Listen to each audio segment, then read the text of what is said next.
Your services are no longer required. My boss smirked as his inexperienced son took my office. We own the software now. I left quietly. The system I'd built had a special feature activating in exactly 90 days. Their biggest client meeting. I should have seen it coming. The signs were there, scattered across months of subtle changes at Morgan Technologies. The way Robert Morgan, our CEO, started bringing his son Patrick to executive meetings. The way he'd interrupt my presentations to ask Patrick's opinion, despite his fresh out of college status and complete lack of real-world programming experience. But when you're deep in code, building something revolutionary, it's easy to miss the office politics swirling around you. My name is Michael Sullivan, and for the past 3 years, I've been developing a predictive maintenance system that could revolutionize the manufacturing industry. Not just another monitoring system, but an AI-driven platform that could predict equipment failures weeks before they happened, potentially saving companies millions in downtime and repairs. It started as a small project, something I tinkered with during late nights when the office was empty. I'd spent 15 years in industrial automation, watching factories lose millions to unexpected equipment failures. I knew there had to be a better way. "You're onto something big here, Mike," Robert had said 2 years ago when I first showed him the prototype. His eyes had lit up with dollar signs as I demonstrated how the system had predicted a critical failure in our test facility 3 weeks before it happened. "Whatever resources you need, they're yours." And he meant it. Back then, the company poured $2 million into development. I built a team, installed sensors throughout partner facilities, gathered data.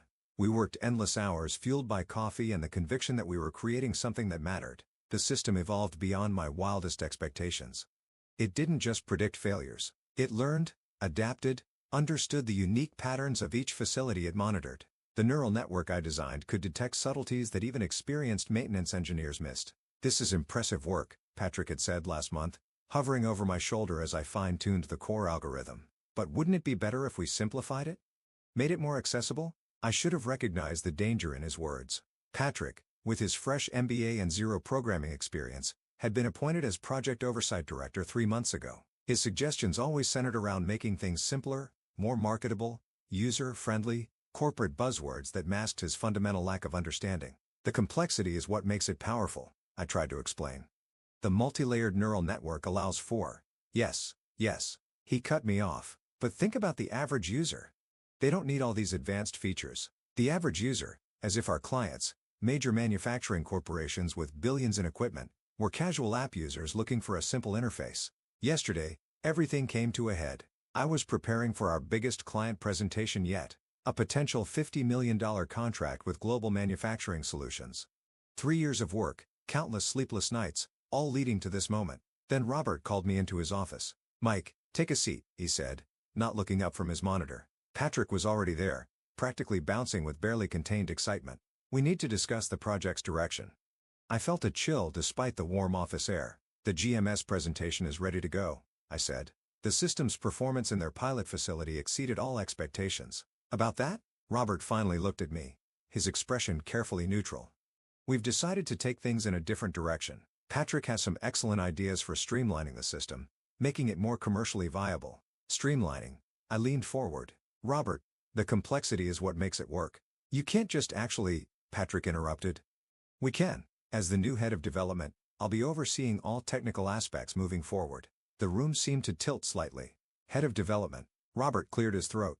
"Yes, we feel the project needs fresh eyes, a new perspective. Patrick has an excellent grasp of market dynamics. He doesn't know the first thing about neural networks." I stood up, my chair scraping back.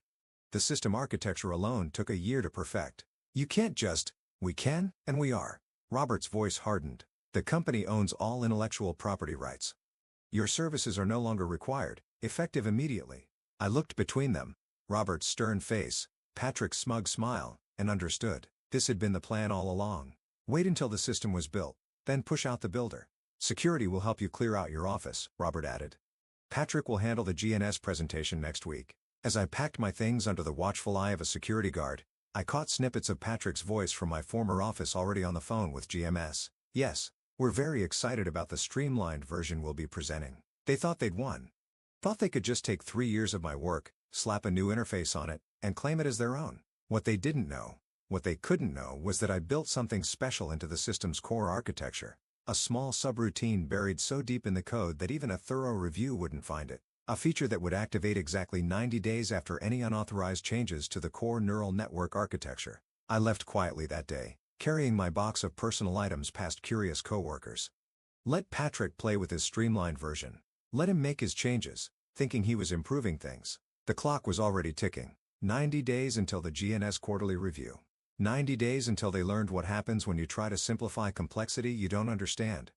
90 days until my code showed everyone exactly who its real creator was. Walking to my car, I couldn't help but smile. Sometimes the best revenge isn't an explosion.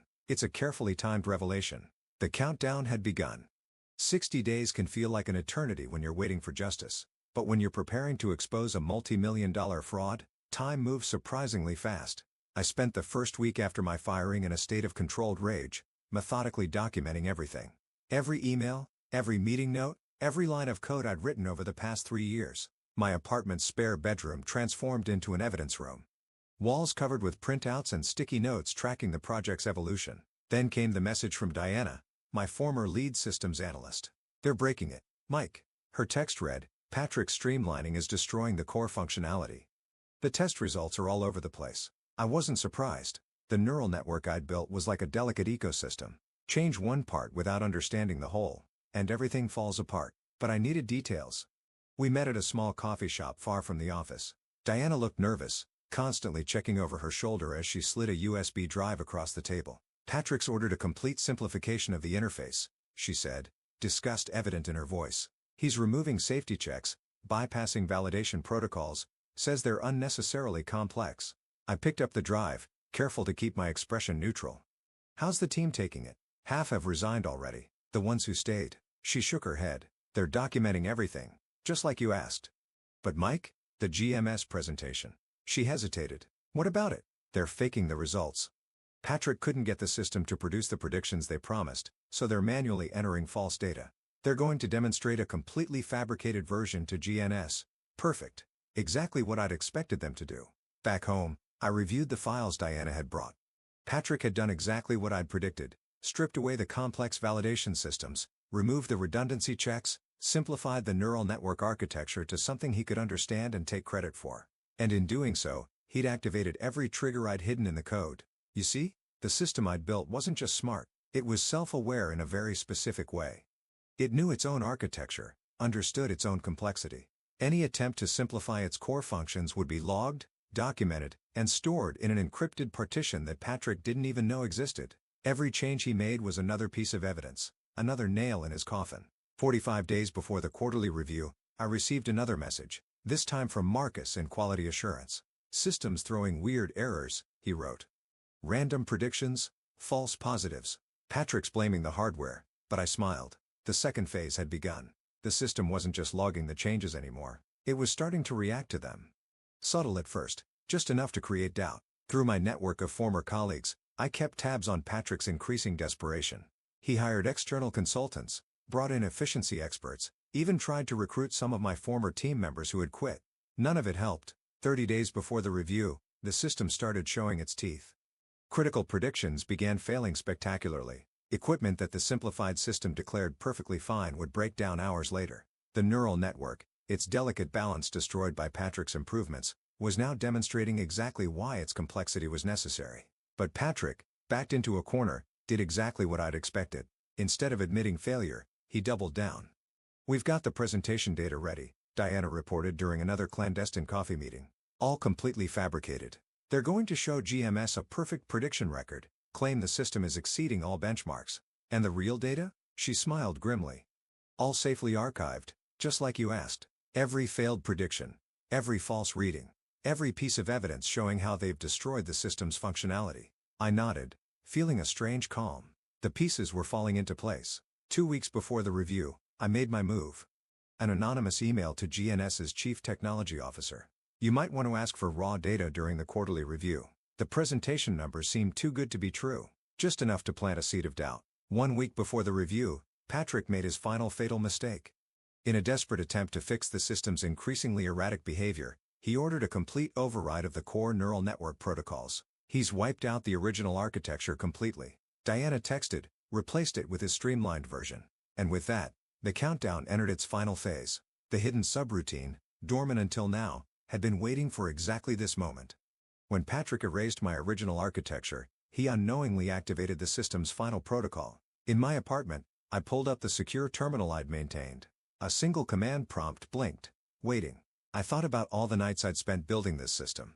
The pride I'd felt when it first successfully predicted a critical failure. The betrayal in Robert's eyes when he chose nepotism over merit. I typed a single command.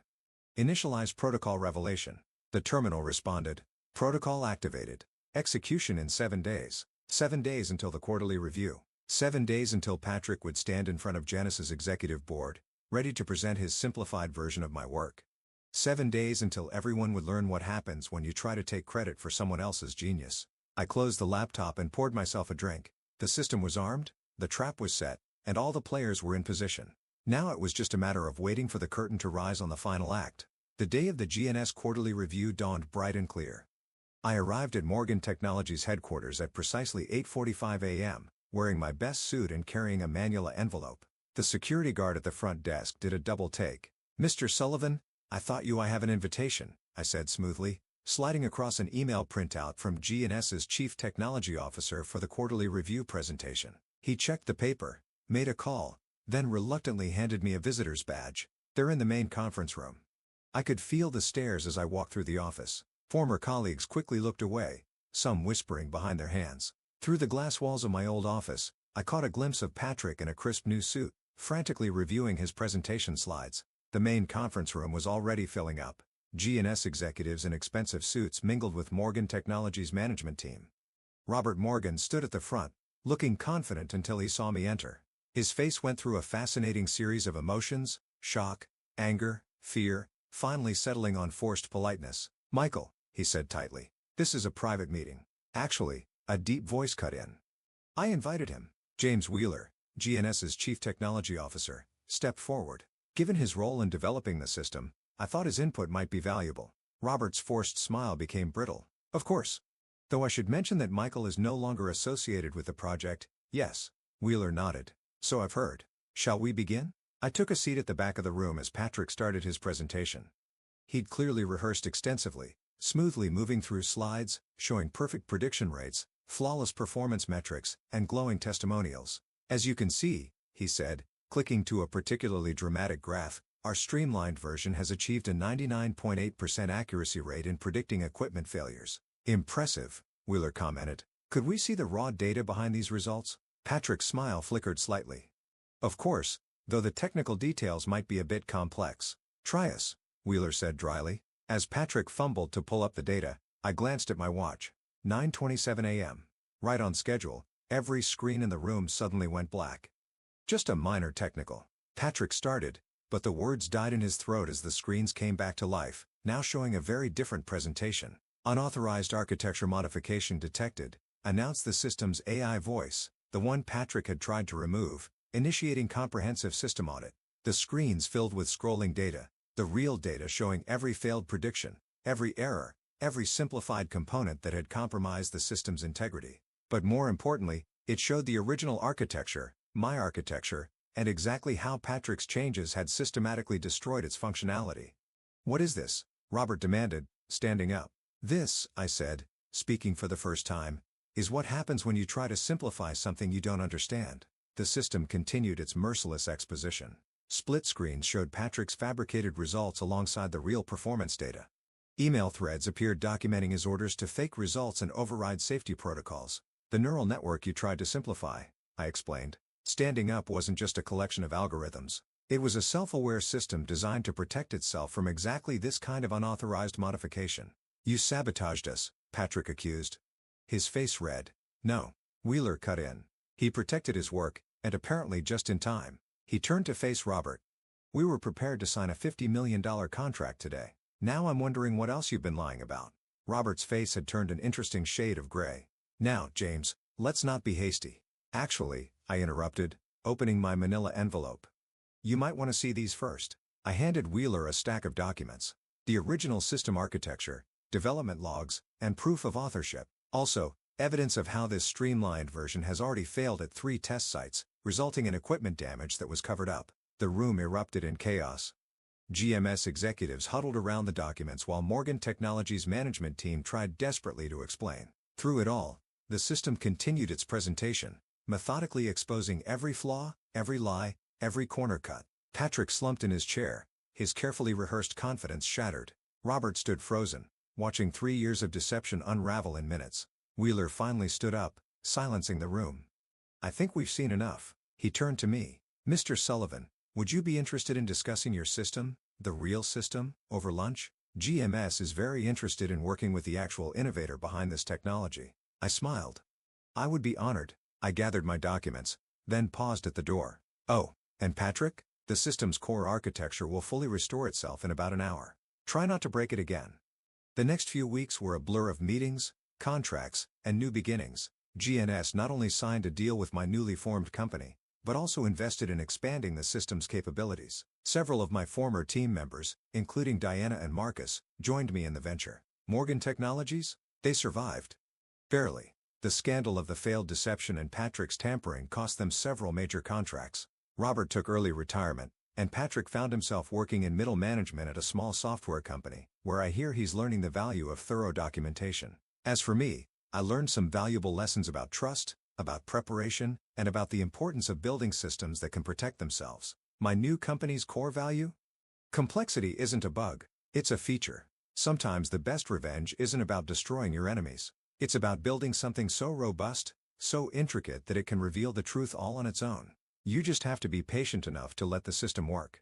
The neural network, it's still running, still predicting, still protecting itself. And every now and then, when I'm reviewing its code late at night, I swear I can feel it humming with satisfaction, like a watchdog that successfully protected its home. Because in the end, good code, like good karma, always finds its way home. 3 months after the John Eddy presentation, I received an unexpected email from Robert Morgan. Short, just 2 lines.